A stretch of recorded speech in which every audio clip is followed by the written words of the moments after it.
What's going on, everybody? Russell here, aka your favorite medic, MedicMagic. And today we're going to be doing a full in-detail, in-depth review on the Apr Stage 2 tune and upgrades and everything that goes along with it on the Mk7 Gti. So let's get to it. Let's start by saying this. My friend Mk7, go check him out. He's trying to get to 1,000 subs. I'm trying to make him buy a new clutch because I want to see if I like his clutch or not. So he said when he gets to 1,000 subs, boom, new clutch. Go check him out. Link in description. Anyways, let's get to the details of the car. All right, guys, so I hope nobody gets too triggered over the fact that the GTI isn't in the frame right now. I swear it's my tripod's sitting on top of the car. So let's go over a couple things real quick before we drive the car. Big question on everybody's mind is price. How expensive is it to go stage 2 on a Mk7 GTI? I'll tell you this right now. So the Apr downpipe that I got, I think is originally $750. I got it on Black Friday for $550. $200 off right there. Boom, savings. Nice. Also, I got the Apr Intake, which I think is $450 retail. Same exact day, Black Friday deal, got it for $350, I think, something like that. Very, very impressed with the build quality of the Intake. You guys can watch the install review and blah, blah, blah up here somewhere. I'm really not good at this anymore. Build quality was amazing. It is a little bit expensive. You don't get really too much with it. I don't know, it's just the Intake itself, and boom, there it is. It definitely made a difference, feeling like there was more responsiveness, more sounds, things like that. And that I had that on before we put the downpipe on, and I wanted to do that to see if there were any increases, so I couldn't say it was the downpipe or the Intake. Super easy install onto the downpipe. A lot simpler, a lot less restricted than the stock downpipe. Now, I know you can get downpipes made by different brands, but since I have the Apr, I had the Apr Stage 1 tune, if you get the downpipe, you get the upgraded tune for free. You have to pay an installation fee wherever you go. Build quality was great. Fairly easy install, not too bad if you know what you're doing.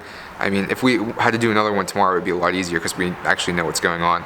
There were a couple hiccups with it. You guys can watch that video up here somewhere of us doing an install, the review, all the noises and whatnot. Yeah, so there's that. And then after I did all of that, we went and we got the car tuned with the cracks and pops and bangs and all that kind of cool stuff, which you guys can watch that video somewhere. I did an installation and reaction review on that, which was pretty cool. That video is doing really well right now.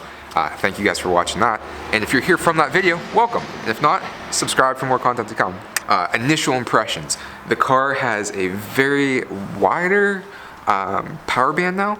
I don't really feel like there's an initial kick difference, but I feel like the boost in the pull lasts a lot longer than what it did before.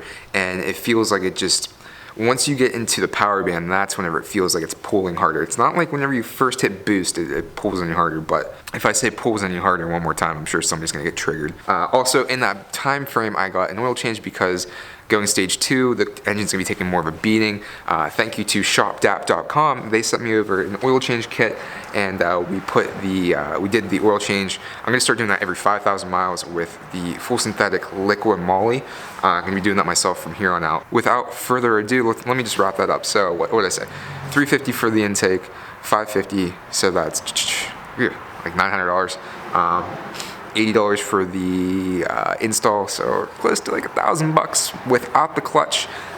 We'll talk about the clutch once we get in the car because that is a hot topic. Let me grab this right now. I'm telling you, it's right here. The car is right here. Just did a bunch of mad weight reduction. I had the downpipe in the car forever. All right, let's jump in the car. Just in case you guys know, the S2000 is right over there.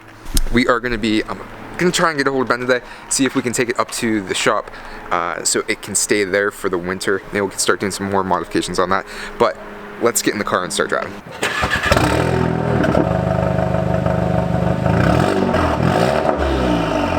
Now, you guys can already hear, I have the muffler delete on this car, and it was pretty tame before. Didn't sound too bad at all. It was pretty good. Since we've put the downpipe on it, it's ridiculous. Especially with the cracks and the pops and stuff, which I'll get to that here in a second. There's something a lot of people have been asking me about that I really want to talk about and let you guys know. But anyways, so let me try and do a pull here and show you how ridiculous this is. Now, I don't know how this would be with just an aftermarket exhaust or whatnot, but it's like, just listen. Like, right there. It's like I hit this certain note and everything just starts going nuts. like everything just starts going crazy, everything's rattling in here, and it's pretty ridiculous. If you didn't have a muffler delete, I'm sure it wouldn't be nearly as intense. Is that the right word to say? So don't let that sway your opinion. He was asking me about how I mentioned in my other video keeping it in sport mode or putting it in sport mode all the time, and had said, oh, for the cracks and the pops, had said like, oh, I always have mine in sport mode, which I do too. But even if you do keep your car in sport mode all the time, when you get in it and you start it up, you have to re-click sport mode every single time, which is fine. I don't really care. What I have noticed though, if I like, so it's not in sport mode right now, not in sport mode. If I push the clutch in and rev it, it still cracks and pops like crazy. If I can hit it just right and give it a little bit of gas before I shift in between, like kind of rev matching almost, it'll do it too. Let me see what I do. Like that. Oh, see, it's not even in the sport mode yet. Let's go ahead and click her over. I'm gonna put it in sport mode right now. Somebody else had said, that's really cool, but it'd be cool if you could just like, at a flip of a switch, turn it off, and like, I don't know if people don't know this or not, but you don't have to have it on all the time. If you just want to roll without it and don't want people thinking you're doing a drive-by, you just take yourself out of sport mode. And the cool thing about the custom mode with the GTIs is you can make basically a duplicate sport mode that you can be in that'll have all the same features, like the steering weight, the sound, like everything else, like the LSD engaged, and that stuff without having the cracks and pops, in case you don't want that. So the real question is here, is going stage 2 worth about $1,000? I mean, it all comes down to what you want to do, what your budget is, how crazy you want to get with your daily driver, if this is your daily driver. Right now, this thing is starting to like cross the bridge between daily driver and like straight performance car, which they could be both. My plans with this coming in the spring is going to be drag radials, all the kind of engine mounts and stuff to reduce wheel hop, and I want to be able to, this is going to sound crazy, and I love making promises on YouTube. I love it because it puts such a squeeze on me to produce and perform that it's almost like a nudge. Get your butt in gear. It's gonna be rough. It's gonna be hard, but I want to hold the record for fastest quarter mile time with 6-speed transmission, Mk7 Gti. I don't know if we need to say 4-door or 2-door because there is a little bit of an advantage on the 2 doors versus the 4 doors, just weight-wise. But we'll see. We'll see. Maybe we'll start off with the world record 4-door 6-speed. I don't know if that's getting too technical or not, but I'm looking forward to making some V8 owners question every decision they've ever made in their lives. And I know for a fact that we're going to be able to take Camaros, Challengers. I don't know about the Corvettes or not. We'll see. Maybe a stock Corvette. But people are not going to be happy when all their life savings they build up and spend on their Corvette and they get whooped by a 4-cylinder 4-door wagon, hatchback, whatever. Now the next step is obviously going to be a clutch, and before we can secure the world record, we're going to need a new clutch. So let's talk about the clutch right now. People love to say that the clutch isn't going to hold up, which I'm almost positive every one of you guys out there saying this stuff, with the exception of a few, don't have an APR Stage 2 tune and are just reading this stuff somewhere and not personal experience. So, if you're gonna get triggered, at least have some facts to back it up. As of right now, I've had this car for over a year, APR Stage 1 tuned, and have not taken it that easy. I mean, I don't whoop on this thing like crazy. I don't street race or anything. I'm more of like, get this thing into like second, third, and then do a nice pull on the highway or something. My clutch is absolutely fine from what I see. The biggest problem I know, like with the roads being salty right now and just crappy, I can't tell the difference between, like, if I have the traction control off, like the tires will break loose and you can't hear anything now, and it doesn't like hop, but I know the tires are breaking loose. But then, like, sometimes I'm like, is that the clutch slipping? I've had this for a week with the Stage 2 tune, and I've not been easy on it at all. I mean, I've been trying to have as much fun as I can, and there's no slip. There's no, like, it's It's fine. That's absolutely fine. Now, I know that I can get a clutch that would hold the power where it's at right now, just the clutch, just the clutch, for I think around like, maybe I'm wrong, 500 bucks. Now, when you get into a kit, which makes a lot of sense to do a kit, when you have everything ripped apart, like a lightweight flywheel, the pressure plate, all that kind of good stuff, you're getting up closer to like $1,000, which is fine. I mean, for a quality product, like I'm not gonna mind paying that much money. And we're gonna do the install ourselves, because if I take it to a shop, they're gonna charge me a solid $1,000, if not more dollars to do it. If you guys have any preference on that, let me know. If you have any experience. If you don't have any experience, maybe refrain from saying what you want to say. So clutch is good, cracks and pops are good, the power is amazing. It's definitely a big step up from stage 1. It's, you can definitely just tell a difference. Now, speaking of, I'm 99% positive we have a dyno day secured for next week. So, if you guys want to see what the car's putting down at the dyno to the wheels, which we were at 319 last time on a pretty chilly day, so I'm going to try and do the same thing so we don't lose any power and we don't get any triggered people bouncing off the wall saying, I told you, you guys are idiots. We're going to be doing the dyno. That's coming up.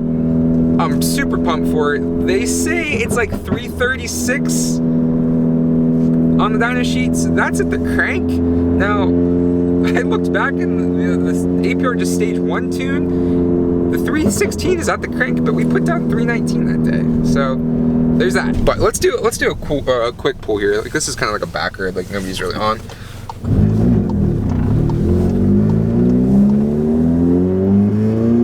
First, no slip.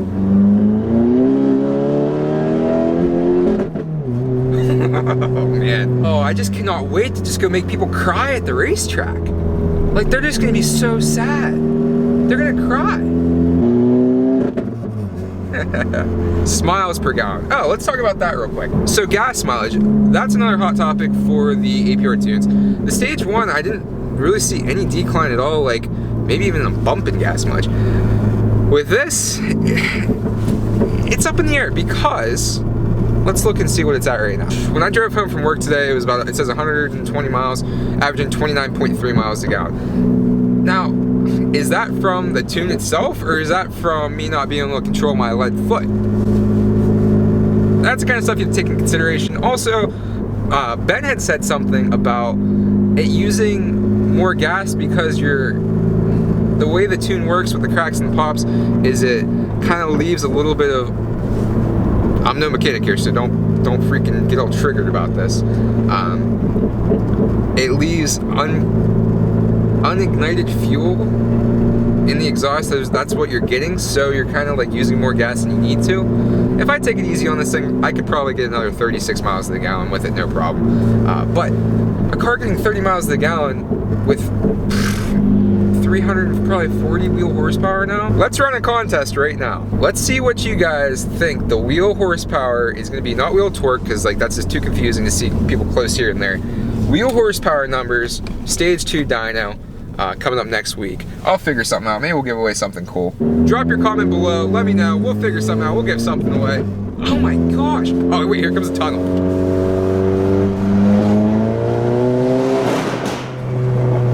But that's pretty much it. I don't really have anything else to say. Would I do it again? If I know, now that I know what I know now, would I do it over again? Yes. It's definitely worth it. And I've talked about this with the S2000 before. Just driving for me is just it's based on experience. This thing can have 900 wheel horsepower and be like, all right, this is cool, this is crazy. But if it was quiet and 900 wheel horsepower, I'd be like, almost like a Tesla. I'd love to drive a Tesla. Like, are those fun to drive? Like, because like for me, the whole experience is like the induction noises, the exhaust noises, like the turbo whooshes and whatnot, and like now the cracks and the pops. It's just all combines together and gives you the experience of driving, and almost makes it feels like you're driving faster. Like, anyways, guys, thank you for watching. Make sure you hit up JS Mk7. We need to get him a new clutch. We need to find out if the Black Forest Industries clutch is anything worth getting, and you know, maybe we can have him come up to the shop on the weekend and we can throw his clutch in. That'd be freaking cool. Just don't hold me reliable if anything goes terribly wrong. So, but Alright guys, give me a thumbs up, thumbs down, drop me a comment, let me know what you think. If you have any ideas for any future videos, let me know. A lot of stuff coming. I'm very excited for a lot of things. Make sure you guys follow my Instagram account. Things are blowing up on Instagram. I kind of keep that more updated than YouTube, just because if I don't have something to upload every single day here, I'm usually posting on there every single day, and we can interact on there a lot easier. As always, guys, stay classy, stay swanky, and I'll see you next time. Peace.